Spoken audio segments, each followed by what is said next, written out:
Hello बच्चों, let's read the given question. The question says a stone is dropped from the top of a tower 500-meter high into a pond of water at the base of tower. When is the splash heard at the top? Given g, that is acceleration due to gravity, 10 meter per second square, and speed of sound is 340 meter per second. So इस question का जो key concept we will be understanding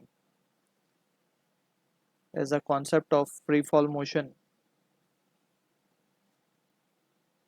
Free fall motion plus reflection of sound. तो यहाँ पे phenomena को समझते हैं पहले किस तरीके से हो रहा है. Let's suppose we have a tower and यहाँ से स्टोन इज बिन ड्रॉप्ड और नीचे यहाँ पे वाटर भरा हुआ है. ठीक है. अब यहाँ से जब स्टोन ड्रॉप होगा यहाँ से, तो हमें पता लगाना है कि यहाँ पे लेट्स से कोई ऑब्जर्वर खड़ा हुआ है टॉप ऑफ द टावर पे. तो यहाँ से इसने स्टोन को ड्रॉप किया, तो हमसे पूछा गया कि कितने टाइम बाद इसको इस स्टोन की आवाज़ सुनाई देगी. तो सबसे पहले क्या होगा, ये स्टोन गिरेगा यहाँ आके, वाटर स्प्लैश होगा.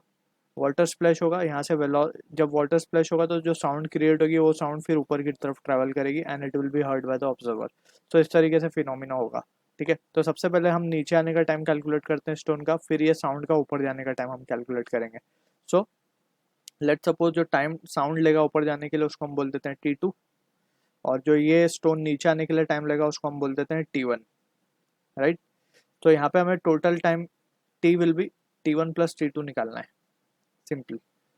तो पहले हम T1 निकाल लेते हैं. तो T1 निकालने के लिए हम क्या देख सकते हैं, we can apply equation of motion, that is free fall motion, क्योंकि एक कांस्टेंट एक्सेलरेशन का केस है in the downward direction, that is क्योंकि g acceleration due to gravity is acting in the downward direction. So we will apply second equation of motion, that is s is equals to ut plus half gt square लिखेंगे हम यहाँ पे. ठीक है ना. Instead of a we will put g.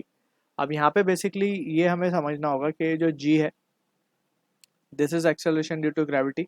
अब u क्योंकि ये ड्रॉप हुआ है तो इसकी इनिशियल वेलोसिटी स्टोन की जीरो होगी, so this term will get zero. अब ये डिस्प्लेस कितना होगा, ये हाइट ऑफ द टावर के बराबर डिस्प्लेस हो जाएगा नीचे तक आने में 500 मीटर यानी कि, and that will be equals to half into g की वैल्यू 10 गिवन है टी स्क्वायर. इसको हम प्रिसाइजली बोलेंगे T1 का स्क्वायर. राइट. सो यहाँ पे हम देख सकते हैं कि T1 की वैल्यू क्या हो जाएगी, इट विल बी एक जीरो से ये एक जीरो कैंसिल आउट हो जाएगा, 100 का root basically 15 into 2 will be 100, so 100 का root will comes out to be 10 सेकेंड. ठीक है ना. सो 10 सेकेंड इसको लग रहे हैं नीचे आने में. अब T1 तो हमें मिल गया. Now we will calculate T2. So T2 calculate करने के लिए सिंपल रिलेशन यूज करेंगे स्पीड का. Now speed is what, distance upon time.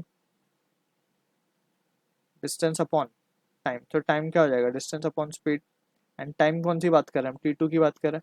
So it will be distance जो कि बराबर होगा हाइट ऑफ टावर के, क्योंकि साउंड को कहाँ तक जाना है, ऑब्जर्वर टॉप पे खड़ा है तो मतलब पूरी हाइट ऑफ टावर इसको कवर करनी है, यानी डिस्टेंस अपॉन स्पीड. और स्पीड ऑफ साउंड भी हमें गिवन है, तो डिस्टेंस कितना चलना है इसको 500 मीटर, और कितनी स्पीड से साउंड चलेगी 340 मीटर. ठीक है. तो यहाँ से ये कैंसल आउट, ये cancel out. 50/34 that is 25/17 will be equal 1.47 seconds. तो ये आ गया टाइम T2. तो फाइनली वी कैन से जो टोटल टाइम आएगा, देयरफॉर हमसे पूछा गया था when the splash is heard at the top. So time when splash is heard, let's suppose को हमने T माना था, तो that is T will be equals to T1 plus T2. तो T1 हमें मिला है 10 और ये मिला है 1.47, so this comes out to be 11.47 seconds. so यानी कि इतने सेकंड बाद उसको आवाज़ सुनाई देगी. so I hope you understood the solution. All the best.